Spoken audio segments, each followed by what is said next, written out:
Alors frères et sœurs, vous êtes maintenant un petit peu habitués depuis le jour de Pâques à ces homélies qui, de dimanche en dimanche, nous aident à accueillir le message de l'espérance. Et vous savez bien que le monde, la société dans laquelle nous sommes a bien besoin d'espérance.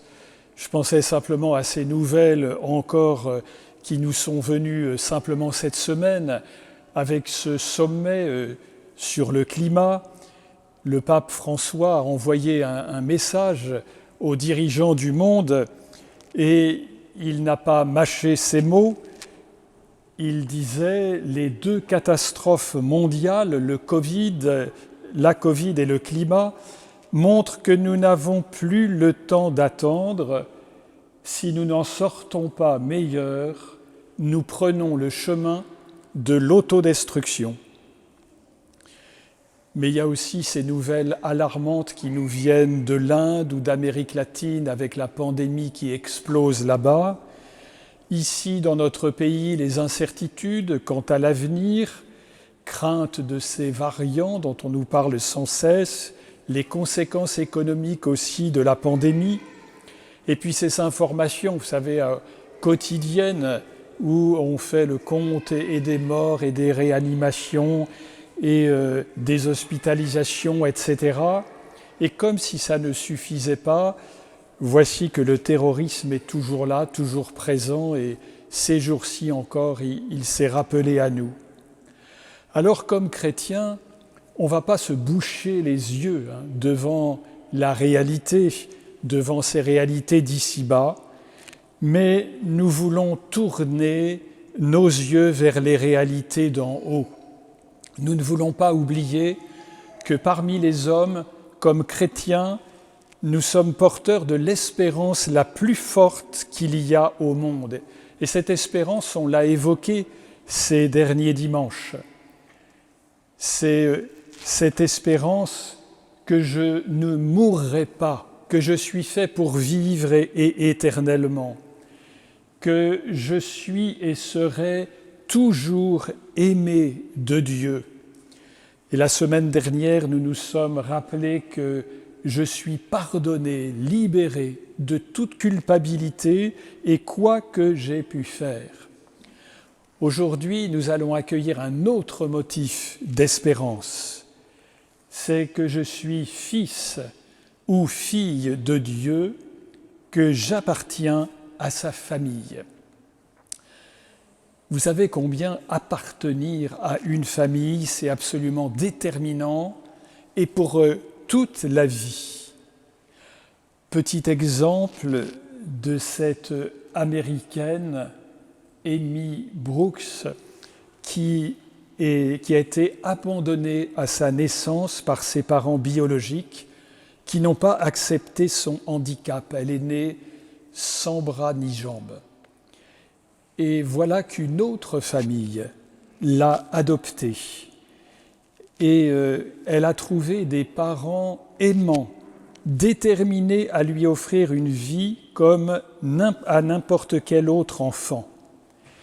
Et cette femme, à cause de l'amour dont elle a été entourée, a trouvé la force de mener aussi le combat pour toutes les personnes handicapées, toutes les personnes dans l'épreuve, en ouvrant une chaîne YouTube, en écrivant, en donnant des conférences et en redonnant l'espérance à tous ceux qu'elle côtoie ainsi. Et elle ose dire, grâce à ma famille, j'ai toujours su que j'étais né dans un but et que Dieu avait un plan pour moi. Je ne connaissais pas ce plan, mais je savais que Dieu n'avait pas commis d'erreur. Oui, appartenir à une famille, c'est déterminant. Eh bien, il y a quelque chose de semblable pour chacun aussi d'entre nous, car nous appartenons depuis notre baptême à la famille de Dieu, à la famille du Père, du Fils et du Saint-Esprit. Et le fait même d'appartenir à cette famille change tout dans notre existence. Oui, il nous fait ce cadeau, notre Dieu, qui est communion d'amour, d'entrer dans sa famille. C'est ce que l'apôtre Saint Jean tout à l'heure nous a dit dans la deuxième lecture. Voyez quel grand amour nous a donné le Père, pour que nous soyons appelés enfants de Dieu, et nous le sommes. C'est une réalité, c'est une vérité, c'est une expérience qu'on peut vivre dès aujourd'hui. Bien-aimés, dès maintenant, nous sommes enfants de Dieu. L'apôtre Paul aussi le dira dans sa lettre aux Galates en nous disant « Voici la preuve que vous êtes des fils. Dieu a envoyé l'Esprit de son Fils dans nos cœurs, cet Esprit qui crie « Abba, Père ». Alors oui, nous sommes infiniment aimés de Dieu, nous sommes dans sa main. Quand les disciples ont interrogé Jésus pour lui demander « Apprends-nous à prier », vous vous souvenez qu'il leur a dit « Eh bien, quand vous priez, vous direz « Notre Père ». Parce que la plus grande joie de Dieu, c'est de nous adopter comme ses enfants bien-aimés. Il nous a voulu de toute éternité. Nous ne sommes pas des numéros. Il nous appelle par notre nom. Il veut nouer avec chacun d'entre nous une relation absolument personnelle et unique. Et c'est ce qui fait qu'on est tous égaux devant lui en dignité. Et il conduit nos vies, il sait se servir de tout événement pour nous faire du bien, nous faire grandir. Il est proche, plein de tendresse et de pitié, lent à la colère, plein d'amour. Frères et sœurs, est-ce que tout cela n'est pas bien propre à raviver en nous l'espérance? Et surtout depuis ce jour où Jésus, ressuscité, a voulu nous faire partager sa propre vie de ressuscité, où il fait de nous des fils et des filles de Dieu, il fait de nous ses frères et ses sœurs, et il nous fait temple du Saint-Esprit. Et ça, c'est une relation extraordinaire avec chacune des personnes de la Trinité. Eh bien, depuis notre baptême, c'est déjà vrai, et ça a le devenir toujours davantage. Et nous sommes enfants de Dieu et on l'est quoi qu'il arrive, quels que soient les événements. Rappelez-vous la parabole du Père miséricordieux, quand le fils cadet qui est parti tout dépenser au loin revient à la maison simplement parce qu'il a l'espoir de pouvoir manger alors qu'il en était réduit à la misère extrême. Eh bien, il dit à son père « Je suis plus digne d'être appelé ton fils. Traite-moi simplement comme l'un de tes ouvriers. » Et le père ne veut pas l'entendre tenir de tels propos. Il l'accueille à bras ouverts, il le couvre de baisers, il fait la fête pour lui. Et quand le fils aîné, en colère, ne veut pas entrer, ne veut pas accueillir son frère qui revient, eh bien le père a la même attitude à son égard. Il lui dit « Mais tu n'as pas compris que toi tu es toujours avec moi et que tout ce qui est à moi est à toi ?» Oui, nous sommes toujours enfants de Dieu, même quand nous nous éloignons de lui, même quand nous l'oublions, même lorsque nous nous laissons prendre au piège du péché. Et à cause même de cela, de cet amour toujours redonné, inlassable du Seigneur, eh bien, parce qu'on est tous ses enfants, il nous donne aussi les uns aux autres comme des frères et des sœurs. On est donnés les uns aux autres comme des cadeaux par le Seigneur lui-même. Il veut que nos personnalités, elles se construisent à partir de tout ce que nous recevons les uns des autres. On grandit ici-bas les uns par les autres. Et même les difficultés qui surviennent dans nos relations, lorsqu'elles sont surmontées, nous permettent de grandir dans l'amour et dans la charité. On peut vraiment s'appuyer les uns sur les autres, se stimuler, s'encourager, nous protéger mutuellement. On forme un corps, ce corps du Christ où tous les membres sont solidaires. Et nous sommes appelés à prendre soin les uns des autres. nous réjouir des talents personnels de chacun. Notre diversité n'est pas un danger, mais une chance, une vraie richesse. Et de la même manière que Jésus ressuscité n'a pas voulu ressusciter pour lui, mais pour nous donner sa vie, et bien petit à petit, nous qui sommes des disciples de Jésus, nous apprenons à ne pas vivre pour nous-mêmes, mais pour les autres, et en particulier à prendre soin des plus fragiles, des plus vulnérables. Ce n'est pas pour rien que dans l'histoire de notre Occident chrétien, c'est l'Église qui, la première, s'est souciée des prisonniers, des malades, des infirmes, des personnes âgées, de l'éducation des enfants, ce qu'on oublie trop souvent. Et certains de ces membres de l'Église n'ayant pas hésité à prendre tous les risques pour venir en aide à ces plus fragiles. Eh bien, le désir de Dieu, c'est que tous, sans exception, puissent trouver leur place dans cette Église, dans ce grand corps. Jésus nous le disait, dans l'Évangile, j'ai encore d'autres brebis qui ne sont pas de cet enclos. Celles-là aussi, il faut que je les conduise.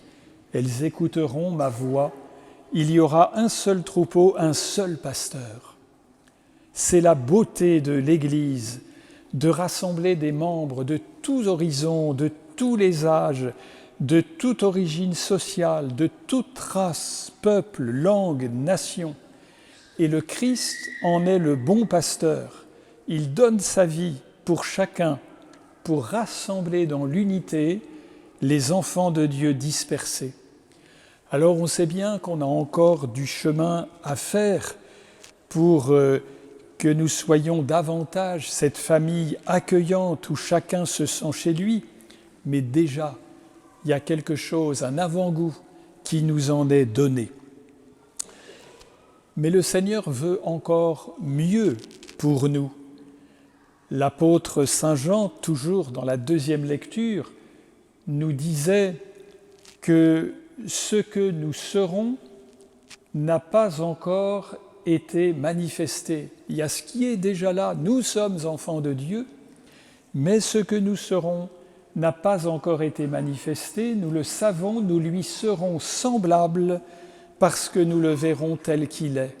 On va vers le meilleur, vers ce jour où nous nous aimerons vraiment les uns les autres, parce qu'on aura été purifiés de notre moi égoïste et orgueilleux, ce jour où ce sera fini, nous ne nous blesserons plus mutuellement, où vraiment nous nous réjouirons profondément de ce que chacun porte comme qualité ou comme talent. Il n'y aura plus d'envie, plus de jalousie entre nous, parce que chacun mettra en commun et au service de tous, très généreusement et du fond du cœur, tout ce qu'il est et tout ce qu'il a, et ce sera source d'une très grande joie.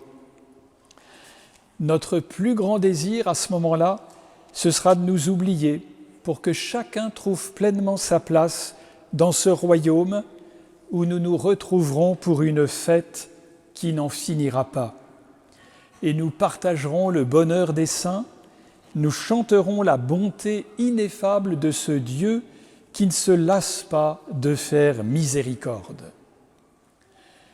Alors, frères et sœurs, elle est là, notre espérance. Nous sommes en marche vers cet amour véritable, cet amour parfait qui comblera toutes nos attentes et toutes nos espérances. C'est déjà commencé et chaque jour, à chaque fois que nous accueillons le Christ, nous faisons un pas supplémentaire qui nous amène vers cette plénitude. Et bien alors que la fête de la Pentecôte approche et que nous voulons qu'elle soit aussi pour notre paroisse vraiment un temps fort, et bien qu'avec l'aide de l'Esprit Saint, nous puissions demander que notre paroisse prenne résolument ce chemin pour devenir toujours plus la famille de Dieu, nous employer personnellement à être toujours plus une famille de frères et sœurs, qui sont vraiment heureux de se retrouver, de s'accueillir mutuellement, de se soutenir en ayant plein d'attention les uns pour les autres et où on expérimente ce que veut dire prendre soin de l'autre, prendre soin les uns des autres.